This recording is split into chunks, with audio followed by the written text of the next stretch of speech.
नमस्ते मित्रांनो, रोशनदादा पुन्हा एकदा नॉमिनेट झालेले आहेत. तर आपल्याला या वेळेस पण रोशनदादाला फुल गरज आहे. मी तर वोटिंग केलेली आहे मित्रांनो. माझ्या घरच्याकडून पण वोटिंग करून घेतोय.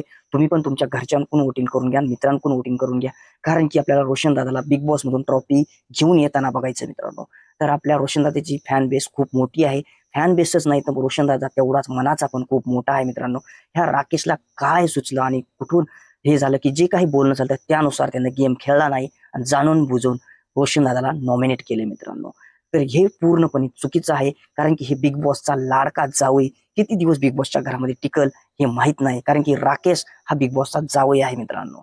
तर रोशनदादा हा कष्टकरी मेहनतीने पुढे जाणारा माणूस आहे. कुणाच्या ते बोलतात ना ह्याचा ऐकून त्याचा ऐकून पुढे जाणारा माणूस नाही मित्रांनो.